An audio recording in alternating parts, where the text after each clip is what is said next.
Hello, friends, and welcome to another episode of Events Demystified podcast brought to you by Trifan Events with your host, Anca. Today, I am exceptionally giddy because I will be talking with a show director, and we will be discussing a topic that is near and dear to my heart, calling a virtual and a hybrid event and all the things that entails. Because with the continued prevalence and increase of virtual and hybrid events, a lot of event professionals have been sort of like asking, what does it mean? What does that look like? How can I learn more about virtual and hybrid event technical production? How do I increase my skills? How do I execute and deliver excellent events? And today, I would love to chat about what does it look like to produce and deliver successful events. How can we evaluate and organize content? How can we develop a cue sheet or a technical script? And what does it look like to direct and call a virtual or a hybrid event?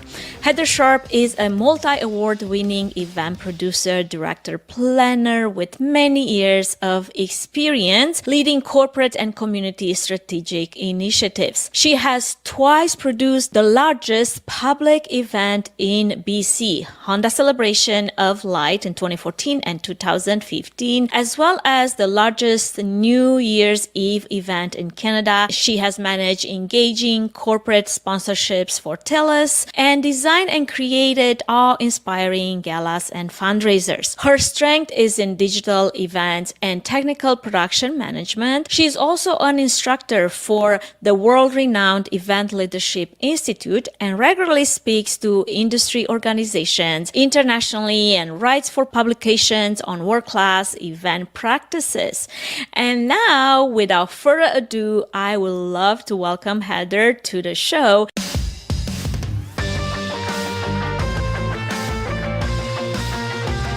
Welcome to the show. I'm so happy to have you here because let me be honest with you. I don't get a female event director on my show all that often. I wish I did, but unfortunately, that's more of a rare occasion than the norm. So tell me, I would love to hear in your own words what you do and how you got where you are right now, especially in this role. Wow, it's been crazy this last year, hasn't it? But I think the important thing is that we keep evolving, we keep learning. As people in the events industry, we can never sit back and go, well, we're just going to do the same we've always done, right? Having to reinvent our events. And now we're reinventing ourselves, right? Our industry has totally come across new challenges and new things to do. So what I've been doing over the decades I've had in this industry has changed so much. When I first started, it was managing simple fundraisers, galas, little festivals and events, things like that. I then got the opportunity to really learn some amazing things about branding and sponsorship. And that has all kind of just snowballed. I had a very organic growth into this industry, right? When I started 30 plus years ago, there was no such thing as an event professional under any of our job titles that we use nowadays. It was something that people did off the side of their desk, or that you were a party planner, or you were somebody that just kind of did it for fun. But now we are strategic partners in marketing in most cases. In some cases with social events, you're still marketing the family, but we are strategic partners. So to answer your question, what I do now is anything that my client needs me to do in order to meet their objectives. And so that could be, first of all, figuring out what the objective is. Do they even need an event? Not all marketing plans or not all strategic ideas need an event. So if that's always the first thing, do you really need an event? Is that going to satisfy your objectives? And then branching off to, is that, a public event, a marketing event, a brand event? Is that a gala for stakeholders or fundraisers? Is that online, in person, or hybrid? That's the big question these days. Absolutely. And how did you get to technical event production and management? Because that is something that not necessarily falls into the skill set of an event planner. I think you really have to have a little bit of an attraction to that side of the event to even be interested in learning more and being on the other side of planning process. That's a great question. And you're very right. The aspect that event planners all have unique skill sets. They all come to that generic title, that generic role from different desires. Like there's really strong wedding planners who really want to be part of that kind of an event. Then there are really strong corporate sponsors or people that really love the nonprofit. Some people are all into the decor and love that visual design aspects. And then there are people that are really strong in technical production. And I came into being an event planner through the theater route. I actually started with theater production and being on stage, and then loved the aspect of backstage, stage managing, calling shows, directing what's going on as far as theater productions. And then was able to make that leap from theater production into event production. So I started as a stage manager for live events. And I would call the shows and I would direct people on and off stage, moving equipment and things like that. So I cut my chops on that and then evolved into doing all the strategic and the marketing and the decor and all the other things, the entertainment, the guest experience from my base of theatrical stage event production. So that's where I came from. And there's a lot of really great event planners that know production really well. We all have different strengths, right? Absolutely. Absolutely. I was going to segue into my next question, which is totally off the cuff, but I have a couple of friends that have the same background in theater and theatrical productions and pretty much similar to your background. And I actually had the pleasure to interview them on the show as well at different times throughout this pandemic. And it felt like for them, this is probably where I'm turning the question around for you, is for them, it felt like it was much easier to transition into virtual and hybrid events, especially because a lot of that is a little bit of a technical knowledge, and translating some of the skills they already had, it was much easier to just pivot into virtual at first, right? And then now we're talking about hybrid. So is that how you felt in 2020 at the onset of the pandemic, or did you have that moment of freak out like a lot of event planners had, or for you it's more like, well, let's figure this one out as well, because it can be harder than what I've already done so many years in this role? Well, being self-employed certainly helps because you can reinvent yourself to be whatever you want your company and your job to be, right? Yeah. You're always just kind of going with what's next. I won't say I didn't freak out. I certainly freaked out back in March of 2020 as I sat there watching in-person event after in-person event get canceled and canceled and canceled and canceled. Yeah. Because as an industry, event professionals have had event tech around for years. But we were very stubborn and very kind of reticent to like embrace the online and embrace the live streaming aspect of things. I was doing some for sure. I like to say I was doing virtual events before they were cool, but we were doing probably more like broadcast and live streaming events really than the full interaction of an online event. So yeah, I was freaking out.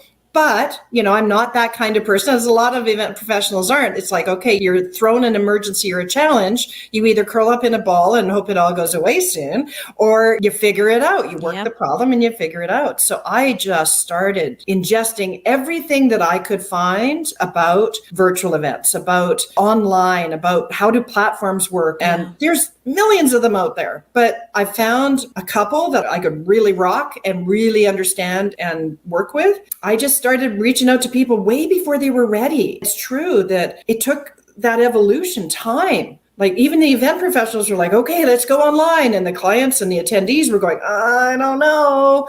Yeah. But that's come around. And when the audience was ready and the clients were ready, I was ready. That's awesome. Here's a fun question for you. What is one of the most humbling and vulnerable experiences you've gone through in your many years of event planning and event producing that made you even stronger in your current abilities and expertise? Wow, that is a question, isn't it, Anca? Thank you for that. I think the feedback I get from clients, because I think event professionals are very prone to what's called imposter syndrome, right? We have this aspect of going, especially when we're self-employed and we're perhaps not well connected to our industry, a feeling like, am I any good? I don't know. I don't really have a lot to gauge it against. I don't have a lot of comparisons here, especially when you're self-employed. Or event professionals sometimes are very secretive about what they charge or what's their process or how are they doing. So, I'm great, busy, great. And you don't hear necessarily when people are struggling. But over the last year, it has been very humbling to see the people be really honest about the challenges. A challenge for me that I was going through and trying to figure out, how do I do business in this new event industry and world that we have? There were a lot of people that I connected with that were so helpful. And what do you need? And how can I help? And it humbled me, and it's made me better with the aspect of collaborating with other event planners, that they had something that I didn't have, and I had something they needed.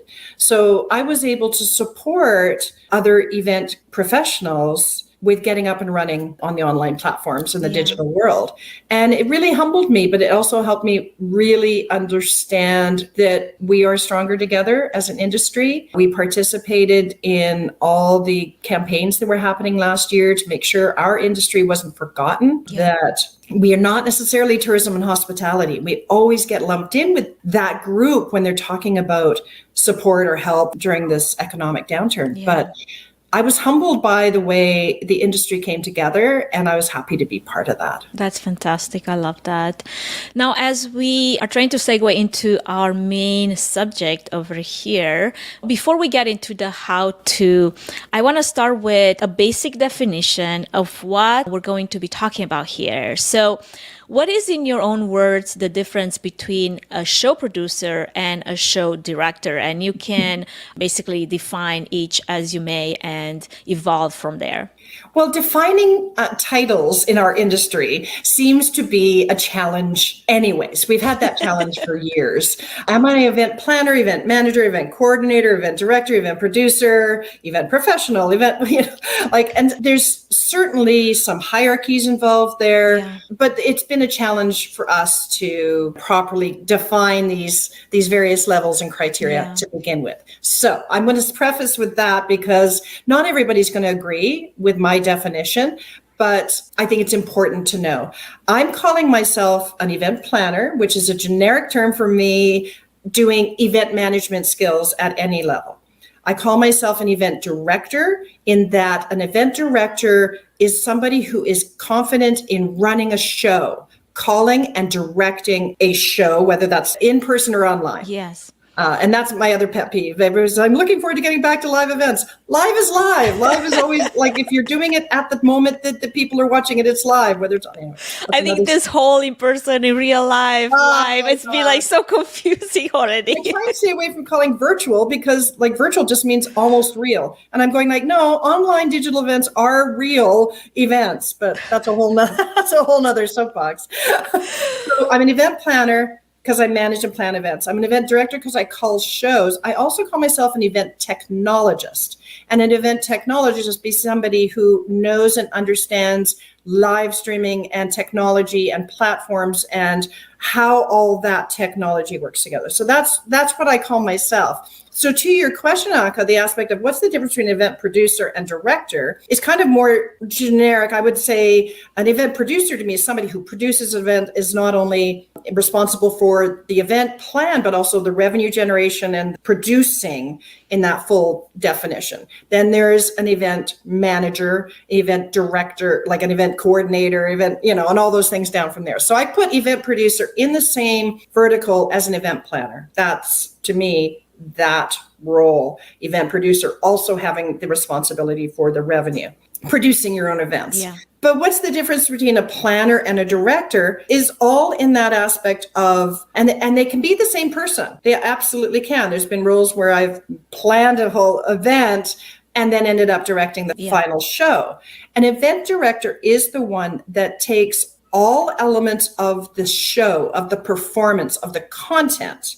So we're not talking transportation. We're not talking catering. We're not talking anything that's happening off the stage, whether it's live in person or live online or recorded even. Yeah. But somebody who is responsible for the show run and calling the cues and making sure everything happens in order. That was a long answer to your question. No, I love it. No, absolutely. Because again, I feel like sometimes I fall into the same interesting place to be in to try to define certain terms, which to me, they might be different than they might mean to other people, just because I embrace many different roles and aspects of each one of those positions, hats, or whatever you want to call them, right? So now that we warmed up, Heather, and we got an understanding what we're going to be talking about here, you're an event planner, event technologist with a unique mix of production and a technical acumen to make you just enough dangerous, right? Yeah.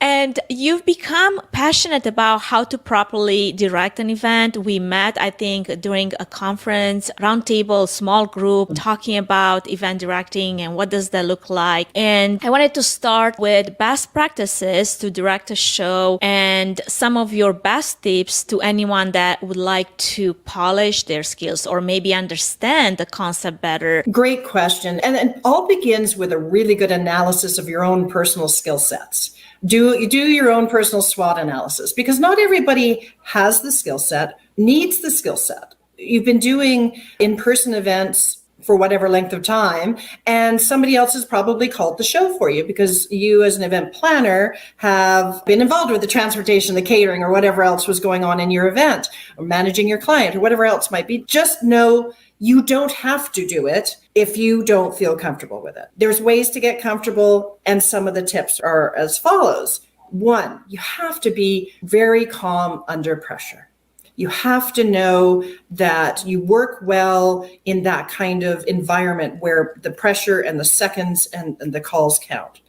You also have to be very organized. Now, a lot of event professionals already are, which is great, but you have to be very linear in thought, where a lot of event professionals will think great ideas and brainstorm and be very creative. When it comes to show calling and event directing, which I use interchangeably, it's kind of the same thing for me. As an event director, you need to be very linear. What's next? What happens? What happens? What's next? And calm and be able to go through that point. And I just use simple Excel spreadsheets or Google Sheets. Like, it doesn't have to be fancy.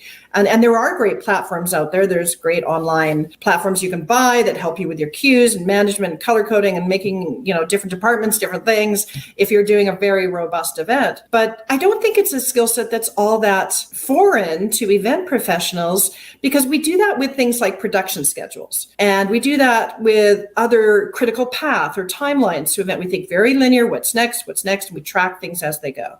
It's very similar for your run of show or your cue sheet. So creating that down to the second is what is the number one thing to be good at it, is making sure you have the information you need, very, very detailed, oriented, but also then very much like any event planner, we have the technical, logistical, organization side, and then we have like the creative and ideation and decor and vision side. It's the same sort of thing to be an event director. You have to know your show, have your documents all in line, know what's going on, know who's who in the zoo, who are all the people on your team. But then you have to have those soft skills, that ability to communicate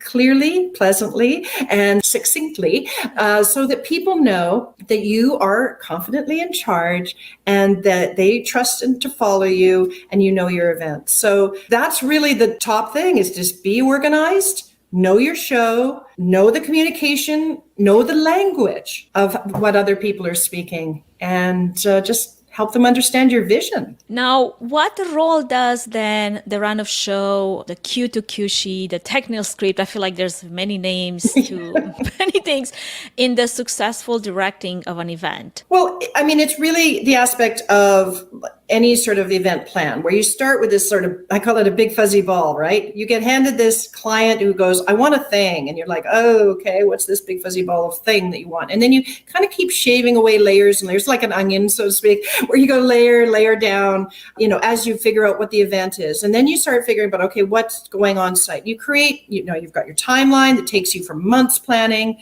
Then you create your production schedule, which will be what's happening step to step, as soon as we hit the venue or getting on our virtual venue, our platform. And then you get even more micro as you go, okay, what's happening in this 1 hour show or this 5 hour show or whatever it is, right?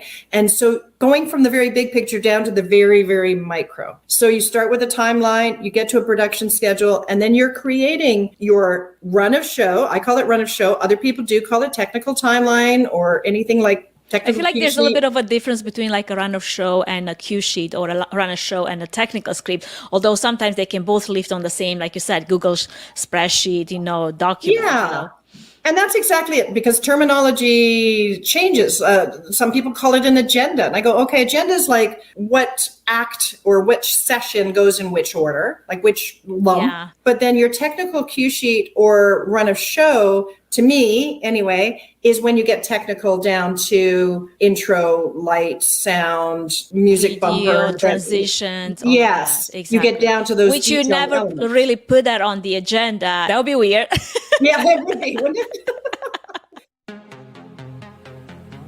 Before we move any further, I wanted to give a quick shout out to our main sponsor, Trifan Events, which is a boutique event planning and production agency that will come alongside you, offering personalized event planning and technical support, strategic event design, production and technology management, and flawless execution for live, virtual, and hybrid events. The team at Trifan Events is passionate about planning and producing event experiences that get people involved with true moments of interaction, engagement, and co-creation, while offering white glove treatment throughout the entire planning process, enabling you to reach your event goals with the use of creativity, production tools, and event technology. To find out how Trifan Events can plan and produce your event become memorable, go to trifanevents.com.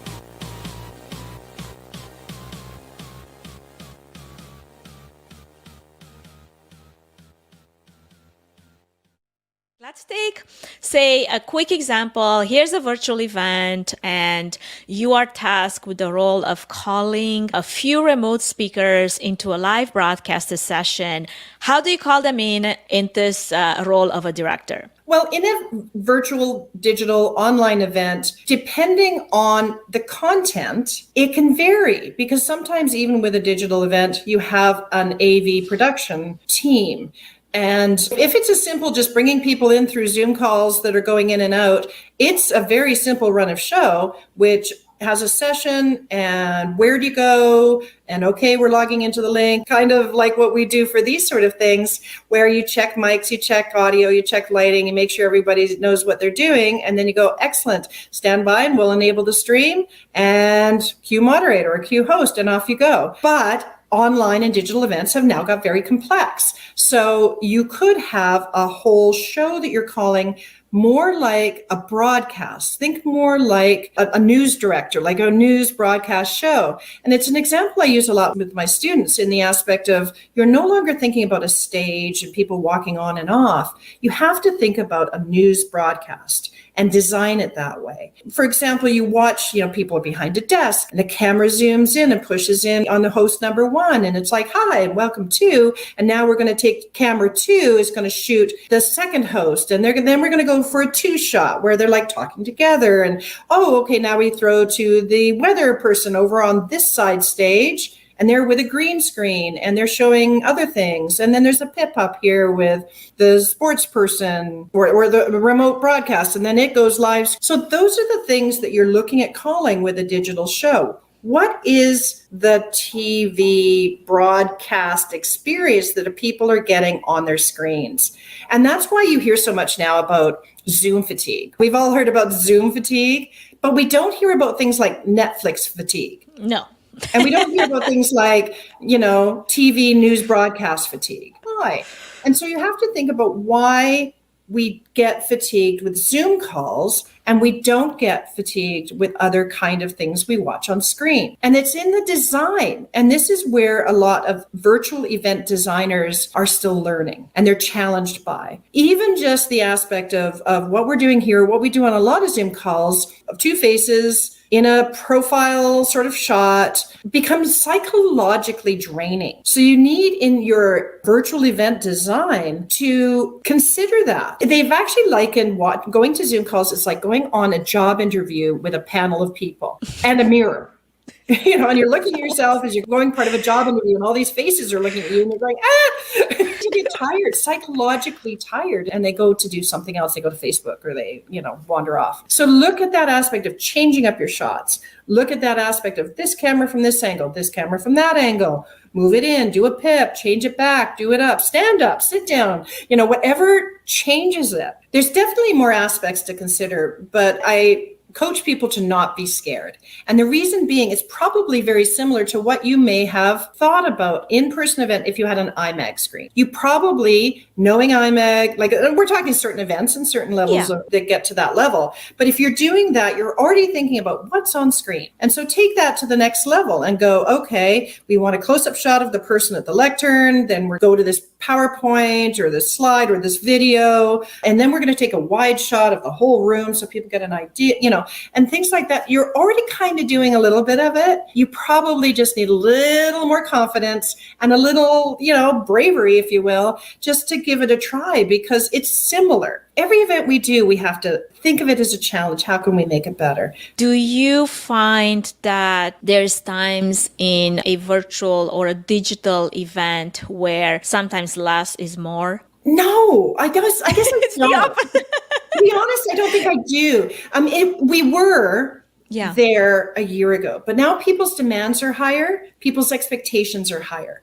And just like, a year ago, all of our events were challenged to even charge a fee, right? So many online digital events were free. And that was fine for a while as we helped people understand what to expect. And that was fine. But if your event has value in the person world, it definitely has value in the virtual world. So don't undersell yourself. But that also means people have now spent a year with basic events. So yes, when you say simple, don't overextend what your event needs, but the bar is being raised. Production value is no longer good enough. There's no more, bad camera angles of somebody with the backlit and the fan going over their head. That's just not acceptable anymore. So you have to make sure it's quality. Simple and quality is still good. A basic Katharine Hepburn little black dress and pearls is always fashionable. So you can keep it simple, but you can't under-deliver on what is now a building status. There's just an expectation out there that we're going to do more. And so we need to pick up.